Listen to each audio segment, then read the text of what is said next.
What is going on, my broskiis? My name is Toadski and I am back again, here to bring you guys yet another One Piece Treasure Cruise informational video. And today, guys, what we will be doing is going through how to be Shipwright Franky. Now, Franky is going to be the new fortnightly boss on One Piece Treasure Cruise Global version. Now, I wanted to bring you this video like quite a while ago when it was first announced. However, I was extremely busy and caught up with some other stuff, including university. You know, that is a big thing. So anyways, enough of that. We're going to get straight into the video. It will be coming out very, very soon, actually. It'll be coming out within, you know, a day of me actually uploading this video. So make sure you guys are prepared to take on the new fortnightly boss, being Franky. So, as we like to do, guys, let's go a little bit over a review of the unit itself. Wrecking Yard Franky. Now, he's a Psy shooter, and this is actually the evolved version. When you drop him, I'm pretty sure he's a 3-star, and when you evolve him, he will become a 4-star gold.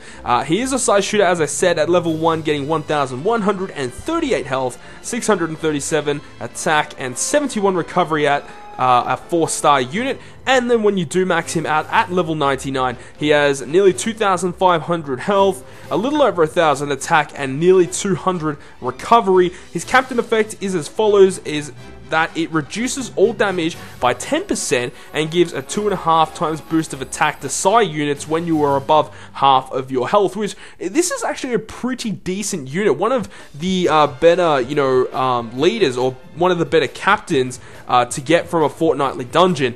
And his special ability also helps immensely, switching 2 orbs of your choosing. So, you know, he doesn't amplify anything, he doesn't deal damage, he just basically allows you to switch up orbs on your team. So overall, this is actually a pretty decent unit to farm, so make sure you guys are prepared. So keep watching in the video and you'll be taught how to beat this Franky.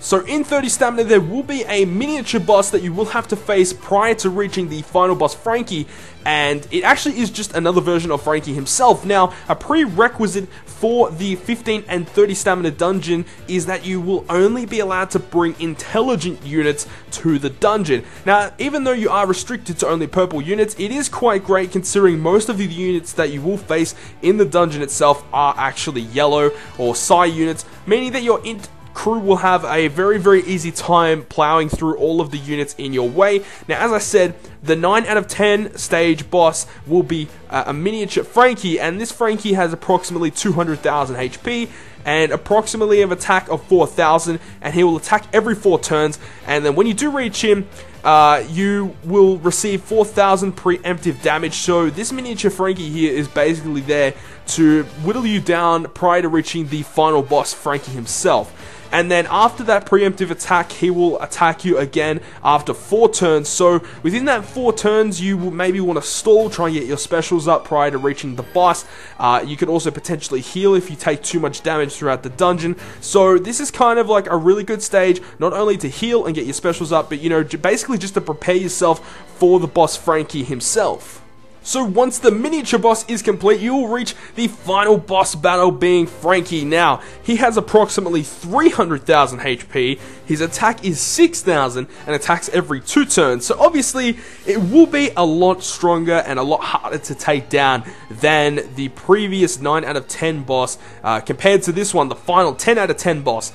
And the additional notes here is that when you encounter Franky, both Mozu and Kiwi could potentially be alongside him. Now, if you guys don't know who they are basically the 2 chicks that follow Franky around within One Piece in the Water 7 arc, the chicks with the rectangular or the square heads, the square hair, and basically they have a special ability where one will give an armor and the other one will boost attack. So you make sure that you basically take them out as quick as possible. They have like really low amounts of HP anyway, so they shouldn't be a problem. And then upon arriving at Franky, he will deal a preemptive attack that will alter your current orbs to either Psy, Tandem, or Blank. So it doesn't really matter if you're trying to farm for orbs before reaching the final Franky, because he's just going to change up your orbs anyway.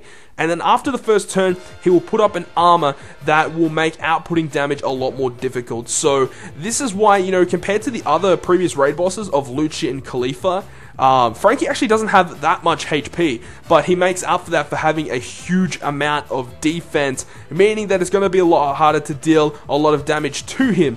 and then when he is able to attack you, he will use a gloom effect for both of your captains, meaning that all of your captain effects will be nullified for one turn. Now, a lot of people get the wrong idea with this, because if you bring a captain, let's say, that gives you double HP and double attack. So let's say you bring a Vista team, so you have double Vista as your captains.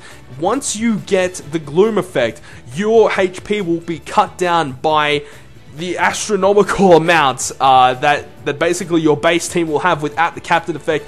And then once the gloom is over, you don't get that HP back. So he basically cuts down your HP by a quarter.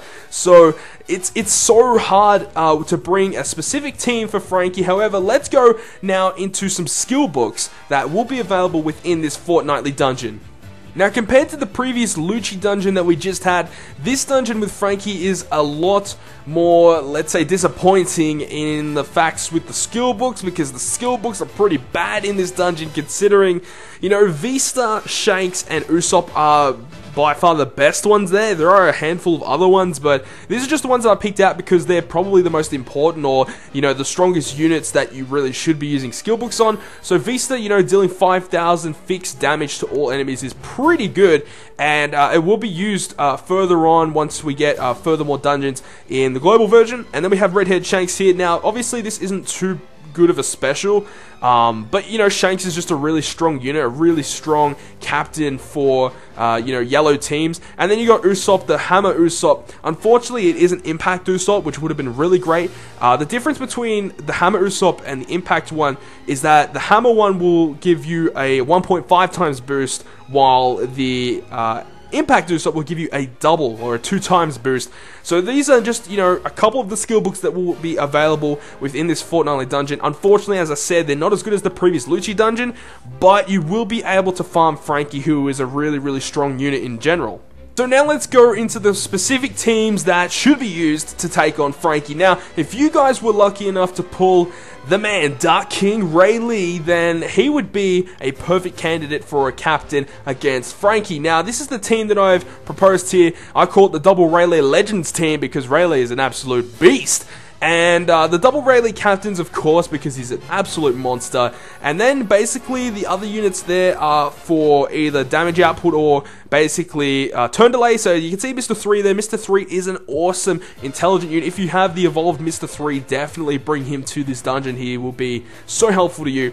And then you got Nico Robin. If you do have Nico Robin as well, that helps out significantly, considering she gives a boost to all of those intelligent units, basically allowing you to deal so much damage to Frankie. Vista is there because he's one of the strongest intelligent units there. And then I've got a bit of a half-half there with either Basil Hawkins or X-Drake. Now, this team is basically about outputting as much damage as possible, so that's why I've gotten Vista and either one of those two units there, because they output a lot of damage.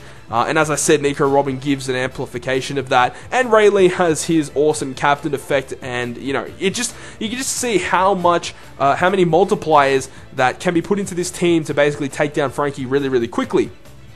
So anyways, this is the first team that I proposed. Now let's go into a little bit more of a budget team that people might have. Now, if you didn't get Rayleigh, don't worry, because a whole lot of other people didn't get him. But anyways, this is another team, the double V2 Nami Tao Nami team, where obviously the double Tao Nami is an absolutely amazing team, because Tao Nami gives you 2.5 times boost to all of your purple units, which is absolutely crazy. And as you can see, it's pretty much like the previous team, aside from the Rayleigh. And as you can see, there is a question mark over one of those units there, and this could almost be applied for the whole team. Like, there's a whole bunch of units that you could bring that would help out a lot. So I've listed them there. I've listed Broggy because he's also really good. He's a really decent stat unit. Like, he's got really decent stats, and also his special to half damage of all yellow attacks for one turn is really good. You got Drake, you got Hawkins for damage output, Rayleigh. If you have Rayleigh, he's better to be a captain rather than a sub-unit, but he's still there if you need him. Sergeant Helmeppo is another great unit to use as well. He's also an int slasher that has a lot of attack. Or Crocodile as well, who was released during the latest story arc of One Piece Treasure Cruise in the global version. And if you were lucky enough to drop him, he has really, really good stats as well, and he would be a perfect sub-unit to use as well. So basically, you know, if you have Mr. 3, and a decent captain, I think you should be pretty much fine in taking on Franky's 30 stamina dungeon. So that is going to conclude yet another how to beat video on One Piece Treasure Cruise Global version. Now if you guys did enjoy this video, make sure to click that like button down below, and if you want to stay up to date with all of the content that I post on my channel, including more One Piece Treasure Cruise content, then make sure to hit the subscribe button down below. But other than that guys, I will see you guys within the next video.